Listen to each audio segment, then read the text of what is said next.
$1000. Ag'ay nima deysiz? Bu Matiz emas sizga. Bu Nexia pul emas. Bu kattaligini qarang bu mashinani. Bu qiz bola bo'lsa ham dadil gapiraman. Yana 1000 qo'shdim. 2000. Bu 2000 lik mashina emas. Bu to'rtta bolani tortadigan nedorojniy mashina. Gabaritini qara. Buncha 2000 ga. Ag'ay 2000 ga vashcha to'g'ri kelmaydi. Bo'pti, 3000. Siz faqat 1000 qo'shaverar ekansiz-da. Bu 3000 lik mashina emas bu. Men sizga bo'lib ham nasiya savdoga qilib beraman dedim. Dadil gapiring-chi. Kattaligi mashinaga bitta qarang oldi, mashina. 3000 ham ko'chada qolgan. Ya siz mashinaga bitta qarang. Qanaqa mashinaligini? Dadil gaplashaylik. Qo'shing yana, qo'shmasangiz bo'lmaydi, u kam. 5 ta. Oxirgisi. Tashang. Oxirgisi. Tashang, xo'p. Gapiring. 4000. Voy, 4000 lik mashina emas. 4000 bo'ldi, boshqa. 4000 ga chiqarib bermayman. 4000 ga nasiya savdo qilib beraman.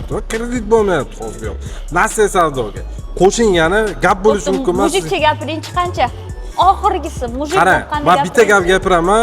O'shanga siz rozi bo'lasiz. $5,500 bilan nasiya savdo qilib beraman. Kelishdingmi? Nasiya savdo. U penya, yo'q.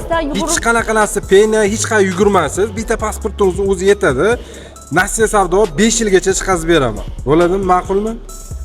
Nasiya savdo qanaqa tartibda bo'lishini ham aytib ketaylik. Qarang, nasiya savdo kelishilgan summa asosida bo'ladi. Yiliga qarab mashinaning narxi o'zgaradi. Misol uchun siz 1 yilga olardingiz yoki 5 yilgacha, xullas bo'ladi.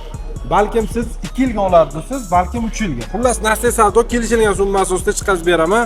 Havaldargo mashinasini. Manzilimiz Namangan shahar, Do'stlik bozori, Promzonaning yo'lida. Hamma avtosalonimizni kutib qolamiz.